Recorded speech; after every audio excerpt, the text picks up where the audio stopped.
he's still open, up, and available.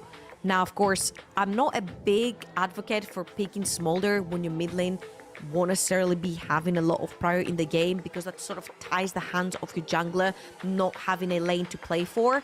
So I would like to see potentially them going with a different kind of AD carry that can get some shove down the bot side of the map.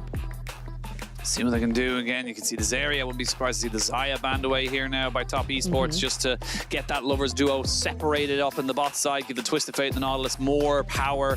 It kind of also forces Ultra Prime into a Smolder bot lane to try and just, you know, we saw how powerful the Twisted Fate was into that earlier today when Elk just kind of navigated that one, and JackeyLove is much the same kind of AD carry, just being able to kind of go for it. But for now, Ultra Prime's focusing on more of those mid lane bans, getting Yuekai as much as he possibly can in terms of his preference. And it did feel like maybe Ultra Prime felt maybe obligated to take the Akali as well, saying, look, we can't ban it in our first rotation. We have to take it away from Creme because he's just too damn good on it. But Creme could go straight over to the Jwei, who just escaped all escaped all bans right up until the end. And Ultra Prime now build themselves a kind of, again, you got to pick yourself an AD carry here. The Kai'Sa is good, but I don't know if it's going to be great up against the Twisted Fate. The range is just not really there. I feel like the Kai'Sa right here is sort of a pick that solidifies the fact that you're not going to be picking Smolder towards the bot side of the map, so therefore the Twisted Fate can no longer go to the top side because you go Kai'Sa bot. So you can't pick the Ezreal, you cannot pick the Smolder because Kai'Sa is really good into both of them. So therefore they're pushing TES to put that Twisted Fate towards that bot side of the map, because Santa's going to be locked in for Ultra Prime right here. So things like Aatrox are pretty good. 369, of course, has played a ton of it. But now, I do see a lot of champions that are melee, a lot of champions that want to play into you. Darius wouldn't be necessarily a very bad choice for 369 right here. Things like the Renekton wouldn't be a really bad choice, because as you can see, the range from the sort of Ultra Prime is so short that these kind of bruises really shine in these compositions. I really, really do. And now, locked and loaded, Renekton for 369, his most played champion in the entirety of his career.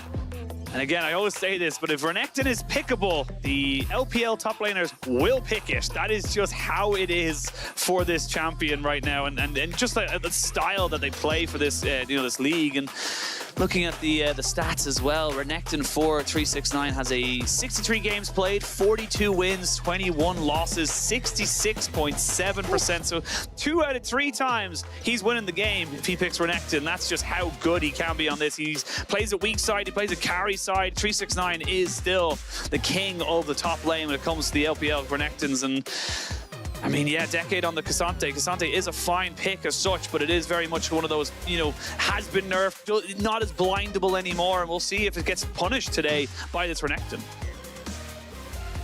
I'm starting to get a little bit worried right here for Ultra Prime. I'm not going to lie. I feel like all their lanes have absolutely zero prior in the early game. And even though this is quite fine for Zinza because he can fend for himself in his jungle, he's a pretty strong dueler when it comes to that. It feels like his only clear opening is towards that mid lane.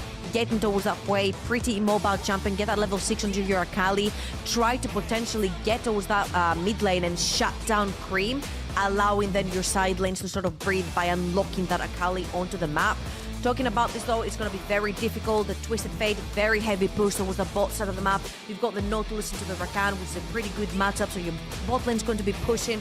Renekton into K'Sante, pretty good matchup for Renekton. He's going to be shoving an early game for the way pre-6 Akali is going to be shoved underneath the tower. So for now, we've got Tian with so much open map and knowledge at this point.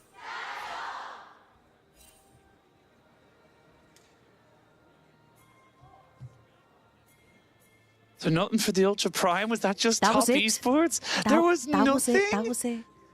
Oh my God, I'm so sad. I saw one person holding a paper. There was one person that was cheering for Hacker, if I'm not wrong. Yeah. Oh, that feels so awful. I'm so sorry to hear, or rather not hear, the Chios. It's okay. They're noise cancelling headphones. They don't hear it either. Don't worry. That's true. That's true. They don't know that they weren't being cheered for, but yeah, it just feels bad, man. But I can't blame them. Top esports, multiple LPL champion, multiple international appearances as well as world champions. Yeah, I wish. They do have three of them. World champions on them. They do have a world champion on them, so they definitely have definitely a couple of them there in the bot lane, World Championship bot lane for sure, but we'll see what they can do. And this has been a bit of a renaissance, if you will, for top esports. 2023, as I mentioned earlier, was not the year of top esports. They were very much falling behind the curve and just did not really build themselves up to the expectations that we had. So they made a couple of changes. Oh, I do love this. If that hook had landed, it might have put Meiko in a bad spot. JackeyLove now gets ignited. Should have the ghost to be able to get away from this one here. I feel like Hacker was a little bit slow on the play there now, but now 369, yeah, immediately recognizing jungler's bot. I go aggressive. I take down this Cassante as best I possibly can, and that is big pressure in that top side.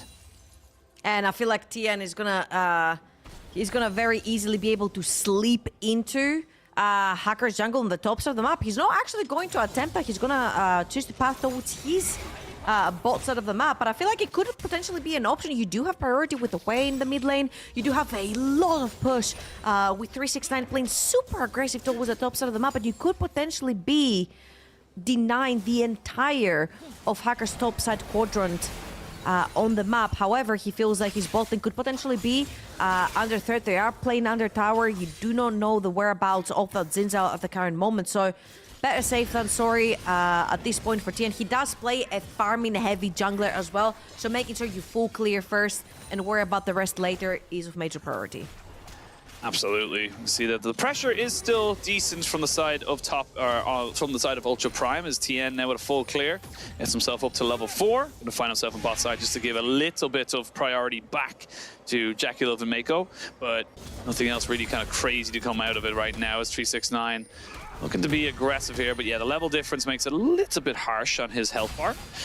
And we wait to see where they kind of go. But yeah, it's definitely Ultra Prime, I feel like, had an opportunity to go for something a little bit crazier there, but sadly Hacker just not really in a position to kind of go for it. If he flashes in, maybe gets the knock up, something like that could have worked out very nicely. Tian sprinting towards this top side. Oh, he sees him. He sees him on the ward. Yeah, he knows he doesn't have the blue buff because he got spotted on a ward. He does have the priority through Jwei, who can actually move first. Hacker's gonna wait in the bush because he knows he's under attack. Tian has also been spotted enough. I honestly think that Hacker got away with murder here. Oh, the damage! Ignite won't be enough to kill him because that pot is still ticking up, so that keeps Jwei alive, but losing your flash this early on, and this is despite the pressure, you can see JackeyLove and Meiko starting to take control of this bot lane. Yeah, we talked about how it's quite difficult to play the Rakan into a Nautilus lane. Nautilus being a prominently hard champion to play against, especially when you're on Rakan. It's a straight-up counter, and especially with all the push in the kit from Twisted Fate and the short range from the Kai'Sa, you're bound to get pushed in this lane from the side of Ultra Prime. But then again, I'm looking at the jungle pretty even between the two, even in levels. You'll see Hacker going towards that top side of the map. He's potentially looking to play for these void grubs. However, his Cassante is stuck under tower at this particular point, but because that Akali has pressured that mid lane wave, you do get a little bit of leeway to get into the river. However, when the wave bounces back and these void grubs become more difficult to take, you'll see that Tian is gonna walk in. Again, even levels, Creme on the back of Yuekai.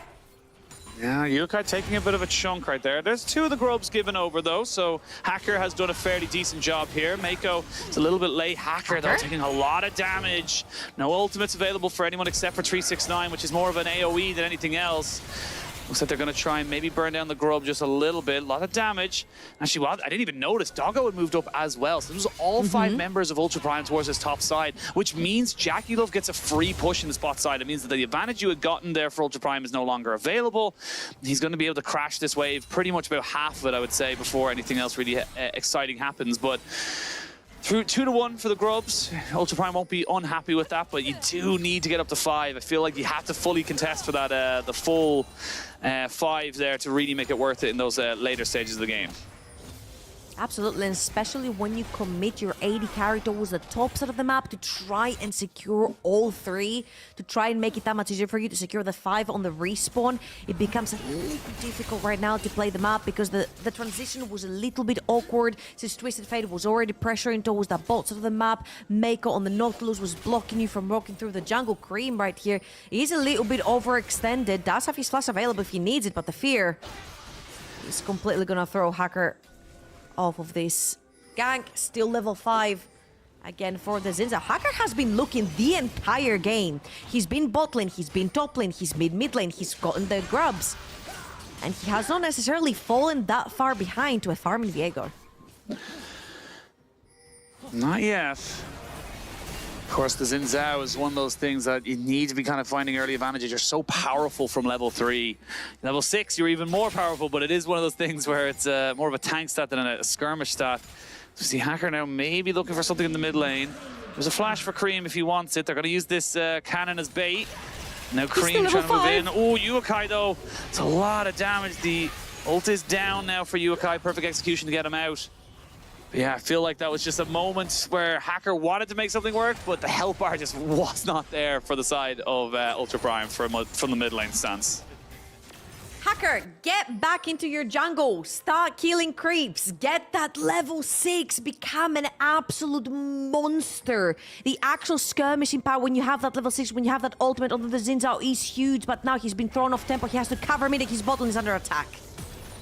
Bot lane is under attack. We've seen this from our BLG earlier. The bot lane is just a target. Flash from Doggo, but he will be Heartbreaker down. Double kill coming over to JackeyLove. He'll take a fierce amount of damage on the backside from the tower, but he's got an escort to get him out to safety, and that is top Esports 2-0 to start this game. Yeah, and I feel like, again, you see, it kind of threw the whole tempo off for the side of Ultra Prime right here, trying to cover for the mid lane, trying to go for the gank, then Yuekai gets chunked down, so he has to go back to base, which means there's an extra member on the map for TES. They rotate that member towards the bot side of the map, the bot lane gets dive full versus 2. There is no way of replying to that, especially having no teleports available for the side of Ultra Prime. We'll see this one more time. You see Tian is already towards the bottom of the map. Creme is moving as well through the jungle. Jwei does the best he can, getting the double knock-up onto the Viego and on the Nautilus, but it is not going to be enough. And Doggo, unfortunately, flashes through towards where Viego is going to grab the soul. Anyway, JackeyLove, good guy right there. Tanks just about enough, but that has solidified that he has a static shift. Exactly, static shift is in his inventory. If he was pressuring that bot lane hard, now it's going to be pretty much uncontested in terms of push. Look at Doggo right now. He knows that by himself, he just can't walk up. Meiko will be getting level 6 very soon. This is just an uncontestable wave right now. And I will say that with the static shift, makes it very hard for JackeyLove to permanently freeze it. He's got to push it regardless whether he likes it or not. But yeah, this is such a difficult lane to try and be in right now. We even saw with the priority in that bot side moving over to TES. The top lane is going over to the side of 369. He's about 10 CS ahead. He knows how powerful he can be, as we see Hacker now forced to use his ultimate just to keep himself alive. Will not be able to contest for these grubs, so it should be a 4-2 split in favor of top Esports. And that was a little bit of a skirmish right there. There were no ultimates thrown into the mix. Meiko had already started making his way towards the top side of the map to try and secure the void grabs for the side of TES, and I don't think Hacker can actually get in here, which means that 5 of them will be secured for top Esports. There's going to be a lot of tower damage, and honestly, having a Twisted Fate that's already fed towards the top side of the map, having 5 void grabs in your bank is going to really help taking these towers down. Oof.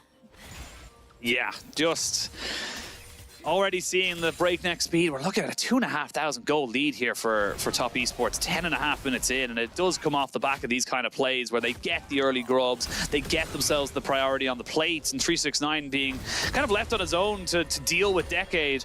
Decade's not doing badly. In fact, he's gone towards the Bramble Vest. I really do like this pickup, just kind of knowing that there's plenty of auto attackers who will be hitting him, but it just becomes harder and harder for them to really make something work here. And you can see JackeyLove just bit by bit, little by little, either knocking down the health bars, knocking down the plates, and with that static shift so early, you see just the minions can't hold it. They just can't keep the wave alive long enough to try and stop any of these pushes. Absolutely, and a correction on my side, it's going to be 4. It's not going to be 5, not quite the big buff coming in from the Void grubs, but still enough right there. Overpower. Hacker did manage to secure the first 2, and they're diving Doggo, the yellow card. They're not going to commit. They haven't seen Hacker on the map for a while, so if they commit to this play without a wave as well, it could be completely detrimental to all the lead they have been able to build up towards the bot side of the map for top esports. Now Hacker has been spotted, placed towards the bot side of the map, trying to create some pressure. They know that the second that Meiko is not in lane, he tries to put pressure around the map. They're trying to be a little bit more threatening towards JackeyLove. Of course, JackeyLove running the flash and ghost and having both available to him. He does want to stay safe towards the bot side of the map, allowing Meiko to roam around. Jwei is waiting in the bush, trying to find an opportunity, but I don't think much can be found right here. I feel like it's all laying in TES' hands, and for the next objectives to come, TES is gonna want to fight because they do have the items advantage on the map. Yeah, they will wait for the ultimate from the Nautilus to really come back. A flash away by Meiko as he tries to survive this, but he will Meiko's not. dead. TP's coming in from both of the top laners. They look to try and continue this fight. Hacker has gone down. Yuekai next to follow. JackeyLove picking up his 3rd kill of the game. 369 does pop in with an ultimate, but nothing else really to be doing about it. But that's going to be Dragon basically confirmed. Good opportunity by Ultra Prime to try and capitalize on the ultless Nautilus, but I mean, I hate to say it, but you're already starting to fall way too far behind, and immediately afterwards, the objectives are going over to top esports. Absolutely, already 4,000 gold in the lead for top esports. You're gonna get your 2nd dragon right here. I actually wanted to point out the black cleaver in 369's inventory. Obviously, an item that got buffed together with Renekton on 14.4, but it also benefits you so much because you have 2 more AD damage dealers in the likes of Viego and the Twisted Fate. Now Decade underneath the tower, he cannot even defend himself under the tower. He cannot stop JackeyLove from taking the extra tower plates. 1 more auto attack will do it.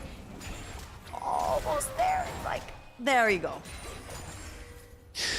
Just trying to see if they can get those last little bit of gold before the plates go away. But yeah, I like this from Ultra Prime. I like the fact that they're trying to catch out, you know, get a kill, try something. But, I mean, you're leaving JackeyLove to literally auto-attack. Like, right now, Yuekai's on him, but it's too little too late. I feel like it's one of those moments where you're like, we're just gonna get whatever we can because we know the second Renekton is in the fight, we have to bail. And the only one that could actually get a pick on was Meiko. He had previously used his ultimate, was not available, didn't have a flash. So he was the quote-unquote easy target, even though tanky enough, even in the early game, he was the easy target for them to get. But if you do leave JackeyLove unattended, level 9 Twisted Fate already has an item and a half on him. He's going to shred through all those squishy members. And now Ultra Prime, I guess they want to fight towards the top side of the map as well. 1 level down for their top laner. I don't know if you want to take this fight versus such a strong Crocodile. I was going to say, but I don't think they have a choice. I think they know that the game is running away from them and they need to try and find something. Decade will go in aggressively, but immediately kind of regrets that decision as he walks away. Top Esports not willing to let this Rift Herald just go for free. They want to contest at anything and everything they possibly can. They know how strong they are in this mid-game. 1 item or so on most people. Good little knockback, a flash away though. Hacker has to pop the ultimate to keep himself alive. Already the Rakan's gone down. It's support for support trade, but you're just being slaughtered. That's going to be a 4-for-1 trade for top esports as they continue to put down the pressure. Doggo wasn't even a part of it. He was isolated towards that mid lane. There is no avenue for Doggo to play the game. Oh, JackeyLove. Welcome back to the team fight. You missed it earlier. This is what happened to the rest of your team. Yeah, there is no avenue for Doggo to play this game. He's so short range and he's running into a Viego, a Renekton, a Nautilus, a Twisted Fate that's auto-attacking him from miles away together with a Jwei. You see Doggo trying to wrap around on the left side of your screen. And a very nice Q3 from Decade to pop into members. But like the second Doggo gets Nautilus ult, he can't walk up because he's gonna melt the Renekton. So he instantly gets zoned out by the Nautilus. Nautilus ends up going down, but 4 members of Ultra Prime fall in the process. And I feel like this is such a difficult Kai'Sa game to play right here for Doggo. This is the kind of game that you want to have your Akali ahead, you want to have your Kai'Sa even or ahead. So the second that Arcan gets the engage into the backline, you have both of them sort of dive in and assassinate either the Twisted Fate or the Jwei. But at this point, Top Esports is so far ahead that neither of them possess a threat. I mean, Doggo just can't go into fights right now. He will be feared, he will be gold carded. Decade is dead. Like, that's just how it is. You die. The Renekton is too big. 2-0 and 2. It's a 9,000 Is that what you spam 999 in the chat? Yeah, I mean, honestly, 99999 coming in here. Get some going for them. But, I mean, this is just... This is why Top Esports are just such a scary team right now. Their speed of playing is monstrous. And now, Ultra Prime, you fought at that objective just a second ago. Gonna lose a tier 2 now on bot side. You have to react to 369 in the top lane. You're too late to kill him, so you're being pulled around the map way too thin. They're gonna get another charge. They're gonna get another tower. They're gonna break open the base at 17 minutes, Georgia. How did he miss? Wait, Tian! How did you miss? It doesn't matter because they're still gonna get the tower. But how did you miss? The happy remote by Tian. Oh no, Hacker is in. Hacker is in, but I don't think he wants to be. Crescent Guard comes down. They haven't done a lot of damage. There is the Descending Despair to do a lot of work. That is a big old boom. Decade has just respawned, and he might be going down just as quickly. 369 is going to reset. They might look to end the game. I'm not even kidding. They may look to end the game right now if they want to go for it. They have a TP available for 369 if he wants to go in for it. They were thinking about it, but they will just get the inhibitor and back away. I thought they were going to try and speed run this game, but they're just destroying the right. There's nothing you can do here as Ultra Prime. You're just outclassed.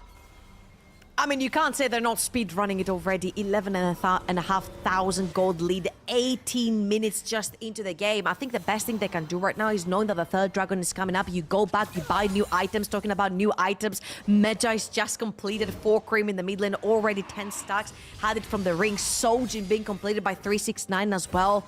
They are so freakishly strong right now on the Rift with 11,000 gold plus in their inventories. As you see, Hacker is trying to find an angle right there, but a huge ultimate coming in from Creme, and Doggo being slowed right there, cannot really get far away now from his teammates. Ends up exploding the entire ultimate on them, and they all have to back, leaving them with an inhibitor less at 17 minutes into the game, which in different terms, you know, in the less terms, you'd be like, 17 minutes, inhibitor down, an endless amount of XP and gold straight into my base where I can't get ganked, but it's not really the case right here because in 1 minute, Baron is coming up. Your bot lane is going to be bleeding if you're Ultra Prime, and you're gonna have to reply to potentially a Baron threat by TES. They're more than equipped enough to do it. Talking about being equipped. Wow. I love how the assassin Akali is just absolutely terrified of this Twisted Fate right now. JackeyLove nearly on 3 items. Twisted Fate is the new assassin. It is, honestly. And just having the Earth, Wind, and Fire of the dragons behind them as well. They're looking for something here. They're looking for Tian, who does flash away. They're going to try and jump in on top of him, but the Heartbreaker keeps him alive for the moment. The ultimates are good. He's getting a little bit more, but not quite enough to get him going. Now that Tian is dead, can you go for a fight? There is no 369 here. Doggo gets a double. Yuekai finally goes in, but here is the Renekton. 1v5, and he wants them all. Jwei with a double kill. The solo laners of Top Esports will not be silenced. 3 kills, though, to Ultra Prime, but it's a 3 for 3 at the end of it all. Yeah, a little bit of a whoopsie right there. Tian walks into the wrong side of the jungle. The vision wasn't quite down, and Ultra Prime get the jump on him, but no matter how this fight ended, it's still 3 members of Ultra Prime, end up going down. They lose yet another tower, more pressure in the mid lane. They had to defend their both side of the map as well, and they still leave this fight that looked promising, limping. Now Tian gets spotted, of course, clearing the water here. Walks a little bit too close to Hacker. Doggo is also around, has to flash through the wall. Has to pop the ult to try and get away from the taunt from the Rakan, but it just wasn't quite enough. And right here, Ultra Prime are playing with numbers advantage. They're 5 versus 3 before that huge crocodile joins. 999 joins the fight. Everyone has to disperse. And here's the 20-minute Baron that we talked about, the threat. When the box of your map is bleeding, 369 is at it again. 369 Ooh, nearly he's gets very out there. He's lucky. still chasing him. He's still going for him. 369. Damn, he's fine. Because he is just absolutely smashing people right now. They can't deal with him. He is 1v3, 1v4, now 2v4 as finally Creme comes in to help him. But this could be the fastest game of the split. They've got inhibitors down. They just need minions. They've got a wave in mid lane. I believe it was 22 minutes. And 30 seconds or somewhere around there for the fastest game of the split right now. But look, 3 inhibitors down at 21 minutes and 30 seconds. Ultra Prime just haven't got a hope or a prayer. They've got 3 creeps right there. They're going to wait for the next waves to come in. Bot lane, mid lane, top lane, all coming in at the same time. Baron buff up. And 5 members of Ultra Prime trying to defend the last remaining towers they have. Hacker's still alive, and he keeps himself going for the moment, but the resets are in. They finally take down Tian, but it's not enough. You have 15 seconds, Top Esports, to end the game, to get the fastest game of the split. They're going to kill off absolutely everybody before they do that. 10 seconds. Can they do it? 4, 5, 4, 3, 2, 1. Oh, I think they just did it. I think they just did it. 22:09. It was 22:10 for BLG EDG. We'll have to wait and see if that's an official one or not. We see how it goes, but that was mighty close. It was at least equaling to the fastest game of the split here for Top Esports. Wow, what a freaking performance. Again, taking that Twisted Fate towards the bot side of the map. JackeyLove and Meiko completely stomping that bot side of the map, completely broke apart the rest of the map as well. 369 going 999 mode. Creme just completely shoving that Akali under tower. Yuekai had no chance at all into trying to carry this game on Akali. No, really did not. Unfortunately for Ultra Prime, it was a speedrun for their demise, but for Top Esports, they are now 1-0 up and pushing towards a top 2 finish. We're going to send it to a quick break, and when we return,